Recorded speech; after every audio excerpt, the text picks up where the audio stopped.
Hello बच्चों, कैसे हैं आप सभी लोग। मुझे उम्मीद है कि आप लोग अच्छे होंगे। तो देखिए, आज हम करने वाले हैं क्लास 9th अलजेब्रा का प्रैक्टिस एट 4.4। ठीक है, तो प्रैक्टिस एट 4.4 के क्वेश्चंस देखने के पहले हम लोग ना एक प्रॉपर्टी है जिसको समझेंगे, फिर उसके बाद से प्रैक्टिस एट के क्वेश्चंस को शुरू करेंगे। ठीक है, तो कौन सी प्रॉपर्टी हम देखने वाले हैं, तो ये वाली थ्योरम ऑन इक्वल रेशियोज। ठीक है, अब इसमें होता क्या है, चलिए मैं आप लोगों को बता देती हूँ। तो देखिए, मान लीजिए कि हमारे पास ना इक्वल रेशियोज दिए गए हैं, जैसे यहाँ पर है a अपॉन बी, ये इक्वल है किसके, c अपॉन डी के। ठीक है, मतलब अगर ये दोनों रेशियोज आपस में इक्वल है तो फिर इस रेशियो से क्या हो सकता है, मैं चाहूँ तो क्या कर सकती हूँ, इन दोनों को जोड़ सकती हूँ सामने सामने, या फिर माइनस भी कर सकती हूँ। देखिएगा, जैसे यहाँ पर क्या होगा, a प्लस सी, और फिर ध्यान रखना जो हमने ऊपर किया ना वही हमें नीचे भी करना पड़ेगा। ठीक है, तो a प्लस सी मैंने ऊपर किया ना, तो अभी सामने सामने वाले को मैंने ऊपर प्लस किया था तो नीचे भी वही करना पड़ेगा। ये b प्लस डी मैंने कर दिया। ठीक है, तो यहाँ पर जो हमें नया रेशियो मिलेगा ना वो पुराने वाले रेशियोज के इक्वल हो जाएगा, यानी कि a plus C upon B plus D, ये किसके इक्वल होगा, तो a अपॉन बी के इक्वल होगा, और ये किसके इक्वल हो जाएगा, तो c अपॉन डी के इक्वल हो जाएगा। ठीक है, यही है प्रॉपर्टी, कौन सा, थ्योरम ऑन इक्वल रेशियोज। ठीक है, अभी इतना ही नहीं, अगर आप चाहो तो माइनस भी कर सकते हो, यानी कि a माइनस सी कर दो, तो जो आपने ऊपर किया वही नीचे भी करना पड़ेगा, यानी कि b में से आपको d को माइनस करना पड़ेगा। समझ रहे हो कि नहीं, यानी प्लस करो माइनस करो कुछ भी करो, जो भी रेशियो हमें मिलेगा ना वो पुराने वाले रेशियोज के इक्वल ही आएगा। ठीक है, ये किसने बोला, तो ये वाली प्रॉपर्टी ने बोला। समझ में आया। चलो हम लोग नंबर्स लेकर के वेरीफाई कर लेते हैं। जैसे यहाँ पर एग्जाम्पल के लिए कौन कौन से नंबर्स लिया जाए, चलो मैंने ना यहाँ पे ले लिया 1/4, चलो 1/3 लेते, थोड़ा छोटा लेते हैं। 1/3 ये किसके इक्वल है, तो 3/9 के इक्वल है। ये दोनों आपस में इक्वल है। आप बोलेंगे कैसे, इधर 3 है इधर 9 है, इधर 1 है 3 है, कैसे इक्वल है। तो देखो रेशियो मतलब क्या, वो रेशियो इक्वल होना चाहिए। देखो अगर आप इसको सॉल्व करोगे ना तो क्या आएगा जानते हो, देखो 3 1 3, 3 3 9, देखो 1/3 आ जाएगा ना, मतलब ये दोनों रेशियोज क्या है, आपस में इक्वल है। अब मैंने आपको क्या बताया कि अगर मैं a प्लस सी करूँ और b प्लस डी करूँ तो जो नया रेशियो हमें मिलेगा वो पुराने वाले रेशियोज के इक्वल होगा। क्या सच में ऐसा हो सकता है, चलो एक बार हम चेक कर लेते हैं। देखो सामने सामने को जोड़ना है, 1 3 कितना हो जाएगा 4, और 9 3 कितना होता है 9, 10 11 12, देखो यहाँ पे 12 आ गया। तो बताओ ये जो नया रेशियो मिला है क्या ये पुराने वाले रेशियोज के इक्वल होगा। एक बार इसको कट करके देखो, देखो अगर मैं इसको कैंसिल करूँ तो 4 1 4 और 4 3 12, देखो यहाँ पे आया ना 1/3, यानी कि ये पहले वाले रेशियोज के इक्वल ही है। ठीक है, मतलब इसमें जो बात बोली गई थी वो एकदम सही बोली गई है, सच्ची बात बोली गई है, झूठ नहीं बोला जा रहा। ठीक है, चलो इधर माइनस भी करके देख लो, प्लस किया ना, अभी ये भी वेरीफाई कर लो। देखो यहाँ पर क्या कर रहे थे, माइनस, तो 1 - 3 करने पे क्या आएगा, -2। यहाँ पे देखो 3 - 9 करने पे क्या आएगा, -6 आएगा, बराबर। चलो अब इसको कैंसिल करो, क्या मतलब कैंसिल करके देखो क्या 1/3 आता है, चलो देख लेते हैं। तो माइनस से माइनस कट जाएगा, 2 1 2, 2 3 6, देखो यहाँ पे क्या आ गया, फिर से 1/3 आ गया। मतलब क्या है इसका, कि चाहे आप प्लस करो या फिर माइनस करो, कुछ भी करो, ठीक है, जो भी नया रेशियो आपको मिलेगा ना वो पुराने वाले रेशियोज के इक्वल ही होगा। ठीक है, और खाली बस प्लस माइनस नहीं, आप कुछ भी कर सकते हो। आप चाहो कुछ भी, मतलब क्या, अगर आप चाहो तो इसमें ना किसी नंबर से मल्टीप्लाई भी कर सकते हो। समझिएगा इसके आगे का, देखिए आप लोग को बताती हूँ। देखिए यहाँ पर मैंने क्या किया ना, कि जो a है ना इसमें मैंने 2 से मल्टीप्लाई कर दिया, 2a, और फिर मैंने यहाँ पे माइनस का साइन लगाया, और c में मैंने किसी से भी मल्टीप्लाई नहीं किया। ठीक है, और फिर नीचे देखो जो हमने ऊपर किया वही हमें नीचे भी करना पड़ेगा। देखो हमने ऊपर 2 से, मतलब ये a में 2 से मल्टीप्लाई किया ना, तो b में भी हमें 2 से मल्टीप्लाई करना पड़ेगा। ठीक है, यहाँ पर किसका साइन है, माइनस का, तो मुझे यहाँ पे माइनस का ही साइन लगाना पड़ेगा। ठीक है, और फिर देखो c में किसी से मल्टीप्लाई नहीं किया ना, तो d में भी हम किसी से मल्टीप्लाई नहीं करेंगे। ओके, तो जब आप इसको भी सॉल्व कर, मतलब ये जब सॉल्व होगा ना पूरा अच्छे तरीके से, नंबर्स की मदद से इसको वेरीफाई भी करके बताऊंगी, चिंता मत करो।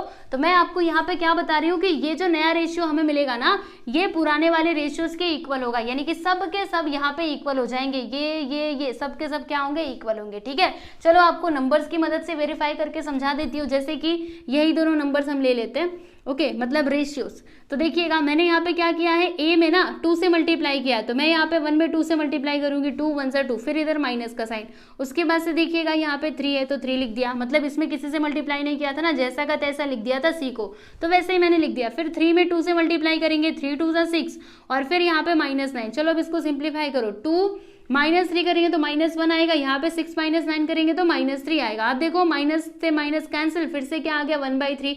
तो देखो फिर से जो हमें नया रेशियो मिला है वो पुराने वाले रेशियोज के इक्वल है कि नहीं है ना, समझ रहे हो कि नहीं। तो बस यही तो है आप लोगों का थ्योरम ऑन इक्वल रेशियोज, ठीक है। अब ऐसा जरूरी नहीं कि आपको बस ऐसे 2 ही रेशियोज दिए रहेंगे, आपको 3 भी दिए रह सकते हैं, 4 भी हो सकते हैं, यानी ऐसे भी तो हो सकता है A/B which is equal to C/D, यहाँ पे हो सकता है E/F, ठीक है। तो फिर से वही आपको काम करना है। देखो जो आप ऊपर करते हो ना, अगर आप E में 2 से मल्टीप्लाई कर रहे हो तो आपको F में भी करना पड़ेगा। अगर आप इन दोनों को जोड़ रहे हो तो नीचे भी जोड़ना पड़ेगा, अगर आपने इधर माइनस किया तो इधर भी माइनस करना होगा, ठीक है, समझ गए।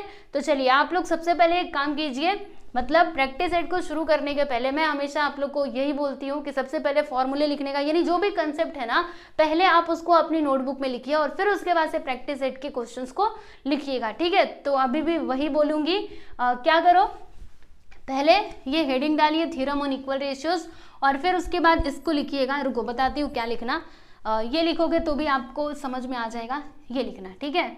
और इतना सब नहीं लिखोगे तो भी चलेगा, बस इतना लिख दो, ठीक है, ताकि आप बाद में पढ़ने बैठो तो आपको समझ में तो आए कि ये कौन सी प्रॉपर्टी है, इसमें होता क्या है, ठीक है। ऐसे करके आप लिख लो और फिर उसके बाद हम लोग प्रैक्टिस सेट 4.1 के क्वेश्चंस को देखते हैं। तो देखिए आप लोग को बता देती हूँ, प्रैक्टिस सेट 4.4 में ना कितने क्वेश्चंस दिए गए हैं, तो टोटल 4 क्वेश्चंस हैं। तो यहाँ पर इस वीडियो में हम लोग कौन कौन से क्वेश्चंस देखेंगे, तो क्वेश्चन नंबर 1 और 2, ठीक है, और बाकी के बचे हुए क्वेश्चंस को नेक्स्ट वीडियो में सॉल्व करेंगे। तो देखिए फर्स्ट जो क्वेश्चन है, फर्स्ट सब क्वेश्चन, उसको हम लोग देखते हैं। तो इसमें क्या लिखा हुआ है, fill in the blanks of the following, जिसमें पहला क्वेश्चन देख लीजिएगा, यहाँ पे लिखा हुआ है x/7 which is equal to y/3 which is equal to 3x + 5y upon यहाँ पे dash dash which is equal to, यहाँ पर है 7x - 9y, ठीक है। अब इसमें हमें करना क्या है, देखिएगा ये जो ब्लैंक प्लेसेस है ना, ये वाला और ये वाला, हमें ये बताना है कि यहाँ पर क्या आएगा और यहाँ पर क्या आएगा। तो ये हम कैसे बता पाएंगे, तो थ्योरम ऑन इक्वल रेशियो ये वाली प्रॉपर्टी का यूज करके, ठीक है। कैसे, चलो समझाती हूँ। देखो अभी हम क्या करेंगे, इसको लेने वाले हैं, ये दोनों रेशियोज को लेने वाले हैं। देखिए यहाँ पे हम लिखते हैं x/7 which is equal to y/3, ठीक है। फिर ये किसके इक्वल होगा, यहाँ पर देखो इन्होंने क्या लिखा हुआ है, मैं इसको लिखती हूँ 3x + 5y और फिर नीचे क्या आएगा। अब ये हमें समझना बहुत ज़रूरी है, ठीक है। मैंने आपको क्या सिखाया था कि अगर आप ऊपर किसी नंबर से मल्टीप्लाई कर रहे हो तो आपको नीचे भी करना पड़ेगा, अगर आप ऊपर प्लस कर रहे हो तो नीचे भी करना पड़ेगा, ठीक है। अब ये वाली प्रॉपर्टी से हम क्या बोल सकते हैं, देखिए यहाँ पर इन्होंने x में किससे मल्टीप्लाई किया, 3 से, तो हमें क्या करना पड़ेगा, ये 7 में भी 3 से ही मल्टीप्लाई करना पड़ेगा। तो क्या लिखेंगे, 3 × 7, समझा कि नहीं। फिर उसके बाद देखो इधर प्लस का साइन है तो यहाँ पे प्लस का साइन आ जाएगा। फिर इधर देखो y में इन्होंने किससे मल्टीप्लाई किया है, 5 से मल्टीप्लाई किया है, तो 3 में भी हमें किससे मल्टीप्लाई करना पड़ेगा, 5 से ही करना पड़ेगा, ठीक है। यहाँ पर हमने कौन सा थ्योरम लगाया, तो लिखो यहाँ पर इसका रीजन ऐसे करके ब्रैकेट में लिखने का, क्या लिखोगे, bye theorem on equal ratios, theorem on equal ratios,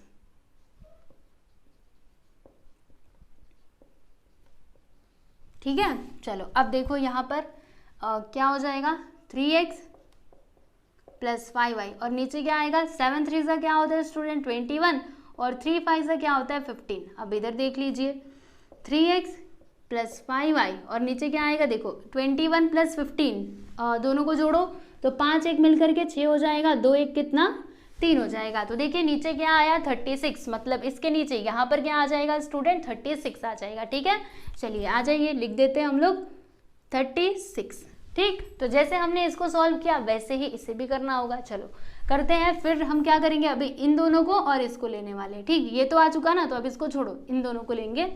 तो यहाँ पे हम लिखते हैं कि एंड दूसरा क्या है, x/7 which is equal to y/3। ये किसके इक्वल बताया है इन्होंने, तो 7x - 9y अपॉन यहाँ पर क्या आएगा वो हम लोगों को फाइंड करना है, ठीक है।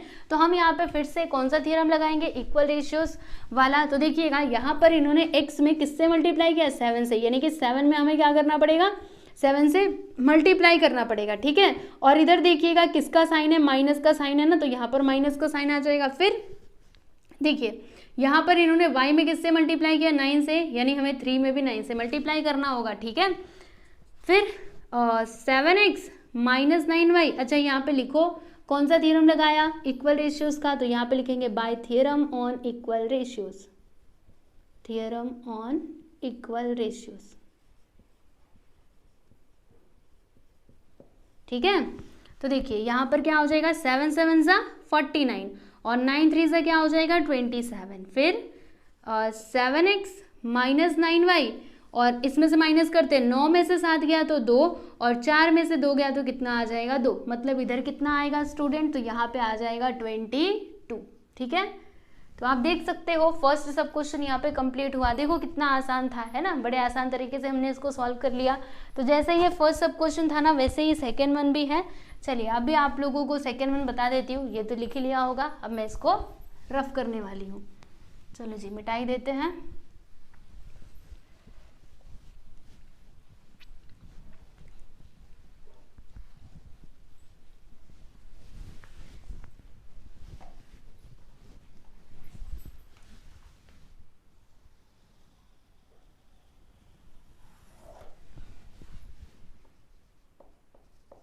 इसमें क्या दिया हुआ है देखिएगा, a/3 which is equal to b/4 और ये इक्वल है किसके, c/7 के। और फिर लिखा हुआ है कि a-2b प्लस 3c और यहाँ पर है ब्लैंक प्लेस, तो आपको बताना है कि इधर क्या आएगा। और फिर इसके इक्वल में दिया हुआ है, क्या दिया है, यहाँ पे ऊपर तो खाली जगह है और नीचे लिखा है 6 - 8 + 14, ठीक है। तो ये है स्टूडेंट आप लोगों का क्वेश्चन। अब इसका आंसर हम लोगों को बताना है, मतलब हमें ये बताना है कि इधर क्या आएगा और इधर क्या आएगा, ठीक है। तो अभी हम क्या करेंगे, अभी सबसे पहले ना यहाँ तक लेंगे, मतलब ये तीनों रेशियोज और इसको लेने वाले हैं, ठीक है। फिर दूसरी बार में हम ये तीनों रेशियोज और इक्वल इसको लेंगे, ठीक है। चलो देखते हैं। तो यहाँ पे हम लिखते हैं कि a/3 which is equal to b/4 which is equal to c/7, ठीक है। अब इधर ध्यान से देखना क्या लिखा है इन्होंने, ये किसके इक्वल में है, तो a-2b प्लस 3c। अब यहाँ पर फिर से हम लोग थियरम ऑन इक्वल रेशियोज का यूज करेंगे, ठीक है। तो देखो यहाँ पर इन्होंने क्या किया है, a में इन्होंने किसी से मल्टीप्लाई नहीं किया, जैसा का तैसा लिख दिया है, तो हम क्या करेंगे 3 को भी वैसा ही लिख देंगे, ठीक है। फिर देखो यहाँ पे माइनस का साइन है तो इधर माइनस आ जाएगा। फिर इन्होंने क्या किया है देखिएगा, ये b में ना 2 से मल्टीप्लाई किया है, मतलब हमें क्या करना होगा 4 में भी 2 से मल्टीप्लाई करना होगा, ठीक है। फिर उसके बाद इधर देखो प्लस का साइन है तो यहाँ पे प्लस आ जाएगा। और c में इन्होंने क्या किया है 3 से मल्टीप्लाई किया है, यानी कि हमें 7 में भी 3 से मल्टीप्लाई ही करना होगा, ठीक है। फिर इधर इसका रीजन लिखिएगा by theorem on equal ratios.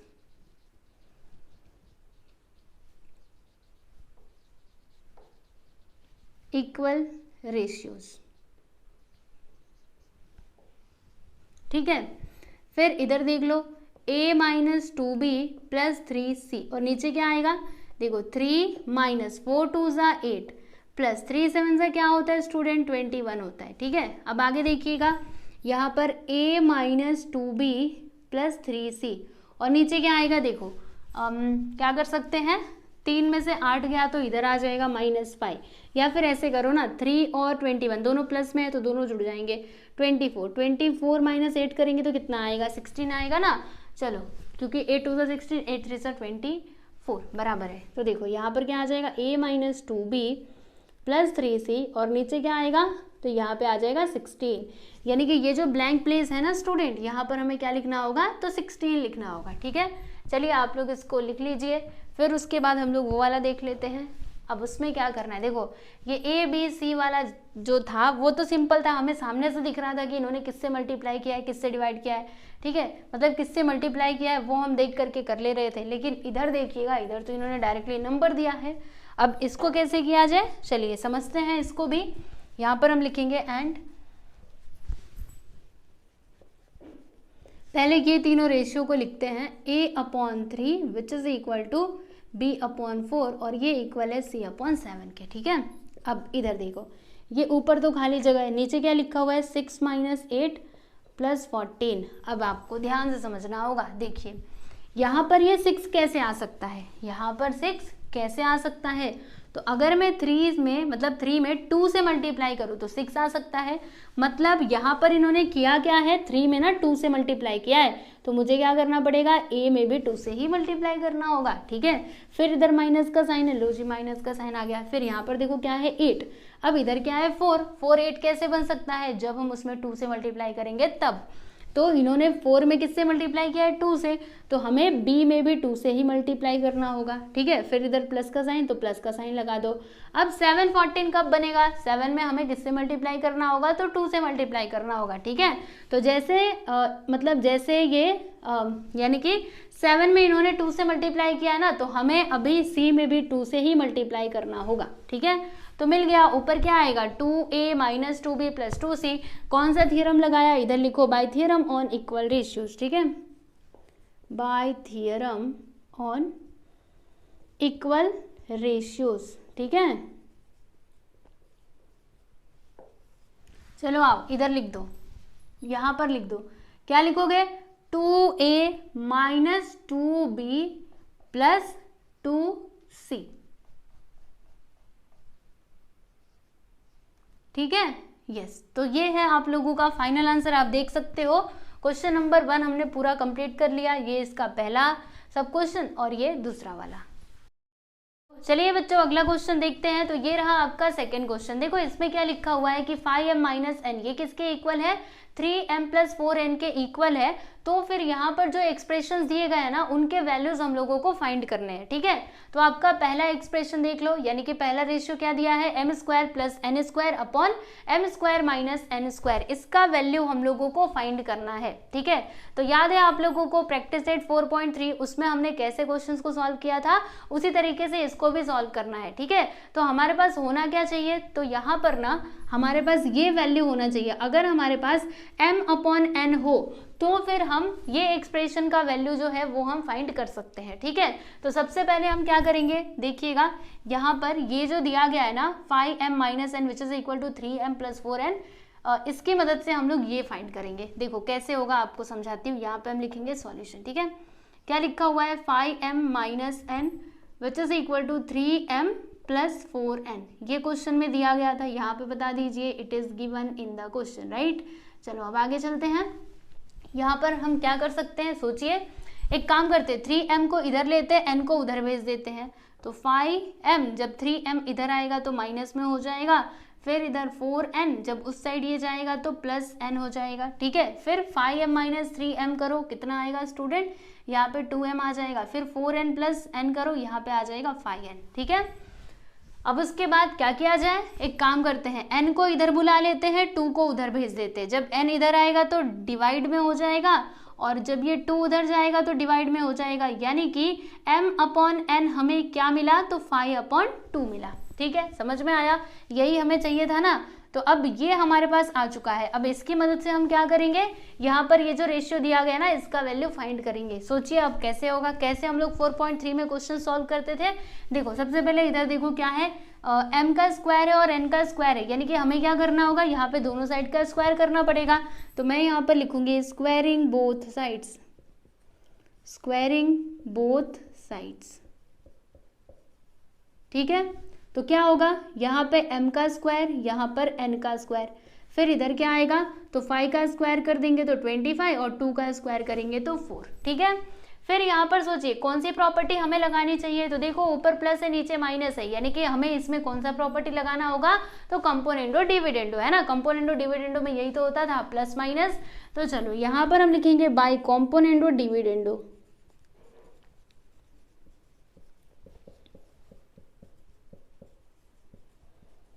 तो बाय दिस प्रॉपर्टी हम क्या लिख सकते हैं, यहाँ पे लिखा मैंने m स्क्वायर, जब ये ऊपर जाएगा तो जाकर के जुड़ जाएगा, यानी कि n स्क्वायर।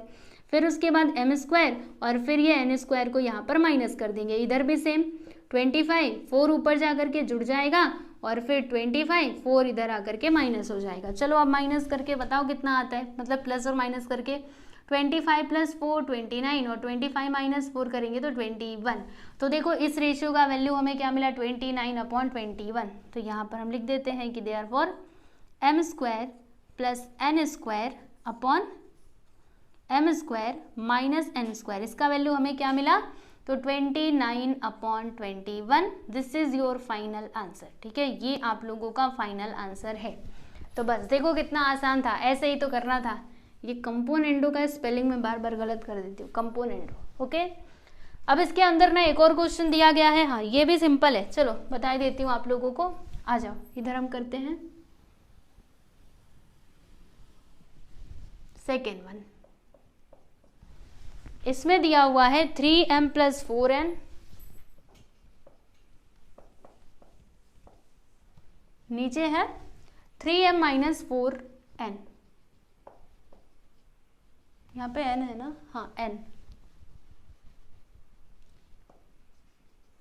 ठीक है, तो देखो आपको क्या करना होगा, सबसे पहले यहाँ से लेकर के यहाँ तक लिखिएगा, है ना। जैसे हमने मतलब फिर से आपको ये लिखना होगा कि हमने किस तरीके से m/n का वैल्यू निकाला, तो ये पूरा प्रोसेस करके चलिए मैं आपको लिख करके बता ही देती हूँ। एक बार फिर से आपकी प्रैक्टिस हो जाएगी।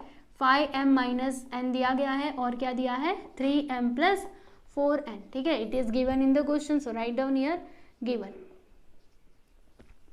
अभी क्या 3m को इस साइड बुलाओ, उसको उधर भेजो, तो 5m - 3m, फिर 4n, n को उस साइड भेजो तो +n हो जाएगा, यहाँ पर 2m आएगा, इधर 5n आएगा, n को इधर बुलाओ, 2 को उधर भेजो, तो m/n which is equal to 5/2। ठीक है, अब उसके बाद हम लोग क्या करेंगे, तो इसमें देखिएगा यहाँ पर m के पास क्या है स्टूडेंट 3 है और n के पास क्या है 4 है, मतलब हमें क्या करना होगा, यहाँ पर 3/4 से मल्टीप्लाई करना होगा। ठीक है, तो हम इधर लिखेंगे कि मल्टीप्लाइंग बोथ साइड्स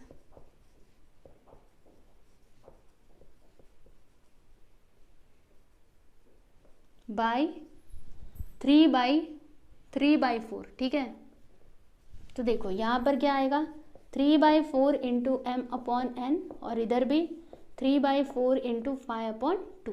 ठीक है, 3 × m करोगे तो क्या आएगा, यहाँ पर 3m आ जाएगा, 4 × n करोगे तो 4n आ जाएगा। यहाँ पे देखो 3 × 5 = 15। ठीक है, इधर आ जाएगा 15 और यहाँ पे 4 × 2 = 8। बराबर, इतनी बातें समझ में आई। अब उसके बाद देखिए इसमें हमें कौन सी प्रॉपर्टी लगानी होगी, तो कंपोनेंडो डिविडेंडो, क्योंकि इधर प्लस है और माइनस भी है। तो चलो कंपोनेंडो डिविडेंडो वाली प्रॉपर्टी जब हम लगाएंगे तो 3m और जब ये ऊपर जाएगा तो जुड़ जाएगा 4n, फिर इसी चीज़ को हम लोग नीचे लिखेंगे लेकिन यहाँ पे माइनस का साइन आ जाएगा और यहाँ पे देखिएगा 15, 8 ऊपर जा करके जुड़ जाएगा और यहाँ पर 8 माइनस हो जाएगा। कौन सी प्रॉपर्टी लगाए, कंपोनेंडो डिविडेंडो। चलो इधर लिखो बाय कंपोनेंडो डिविडेंडो। ठीक है, कंपोनेंडो डिविडेंडो। ठीक है, चलिए अभी आगे चलते हैं। 15 और 8 कितना होता है, तो 8 और 15 हो जाएगा 8 × 5 = 13 यानी कि 23 और यहाँ पर क्या आएगा 15 में से 8 गया तो 8, 9, 10, 11, 12, 13, 14, 15 यानी कि 7। ठीक है, तो इस रेशियो का वैल्यू हमें क्या मिला 23/7। चलिए इधर मैं लिख देती हूँ कि therefore 3m + 4n / 3m - 4n ये किसके इक्वल आ गया, तो 23/7 के इक्वल आ गया। ठीक है, तो यहाँ पर क्वेश्चन नंबर 2 आपका कंप्लीट हुआ। देख लीजिए, ये है फर्स्ट सब क्वेश्चन, ये है सेकंड सब क्वेश्चन। कितना आसान था ना। इस टाइप के क्वेश्चन तो हमने प्रैक्टिस सेट 4.3 में भी किए थे।